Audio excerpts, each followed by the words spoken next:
Five men leave a basketball game on a cold winter night. They never make it home. Their car is later found in the mountains, not crashed, not stuck, not out of gas. The doors were unlocked. The keys are gone. The radio works. The engine could still run. What happens next is even harder to explain. Some of the men survive for weeks. Food is left untouched. Shelter is nearby. And one of them is never found at all. This is not a story about getting lost. It's a story about choices that don't make sense, fear without a visible cause, and a night that fractured five lives in ways no one has ever been able to fully explain.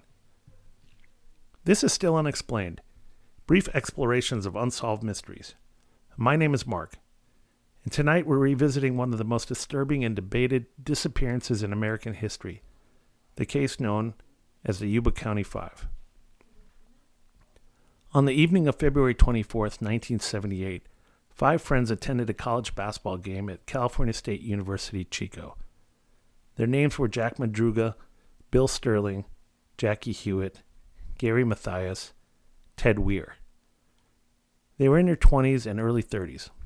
All five had mild intellectual disabilities, but they were high-functioning, independent, and deeply routine-oriented.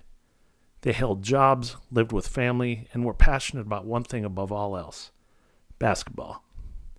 They were especially excited that night. They planned to attend a Special Olympics-style tournament the next morning. They had even laid out their uniforms ahead of time.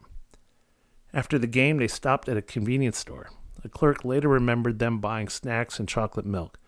Nothing about their behavior seemed unusual. Then, instead of heading south towards home, they drove east, up into the mountains. Several days later, Jack Madruga's 1969 Mercury Montego was discovered on a remote mountain road near Plumas National Forest. The car was not wrecked. It was not out of gas. It was not stuck in the snow badly enough to justify abandonment. Investigators later confirmed that several attempts were made to start the car after it was parked. The battery was drained from repeated use. The undercarriage showed no damage, suggesting careful driving rather than panic. This detail matters, because the roads they were on were treacherous, narrow, and unfamiliar. A wrong turn by accident seemed unlikely. Someone drove that car slowly and deliberately into the mountains. Why?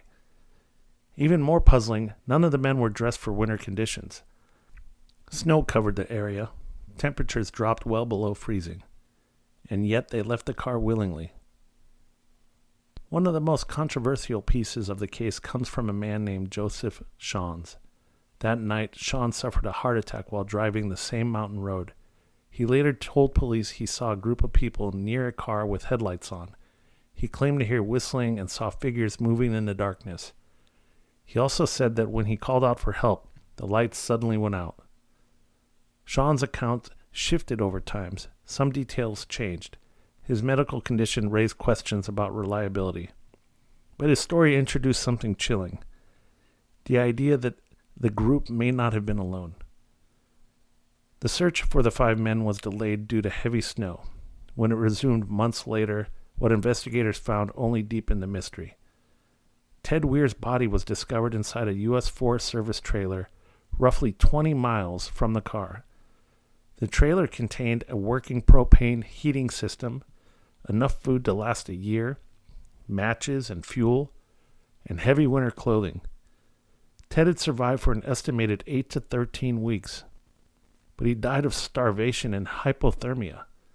The trailer door had been forced open from the outside, but the food was barely touched. Only a few cans had been opened, using makeshift tools. Ted had lost over 100 pounds. Why didn't he eat? Why didn't he use the heat? Why didn't he wear the clothing? Nearby, the remains of Jack Madruga and Bill Sterling were found in the forest. Jackie Hewitt's body was later discovered. Gary Mathias was never found. Gary Mathias stands at the center of many theories. He was the only one of the five without an intellectual disability diagnosis. He had struggled with schizophrenia in the past, but was stable at the time and off medication. He was known to be protective of the group. Some investigators believe Gary survived the longest.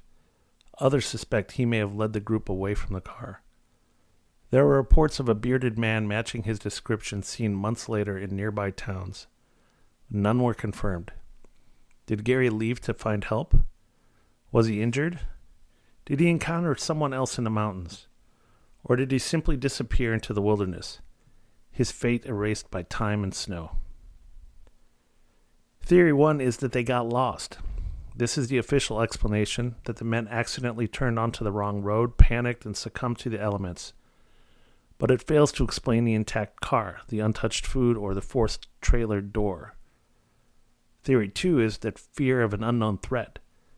Some believe the group encountered someone or something that terrified them enough to abandon safety.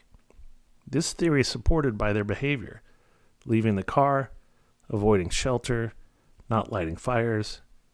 Fear can override logic. Theory 3 says that Gary Mathias was the key. Some suggest Gary experienced a mental health crisis that night and convinced the others to follow him.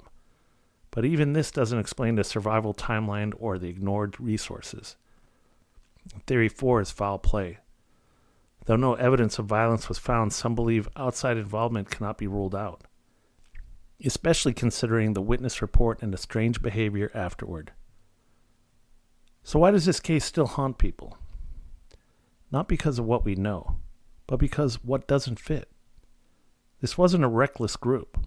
They were excited about the future. They were capable of survival, and they were surrounded by help they didn't use.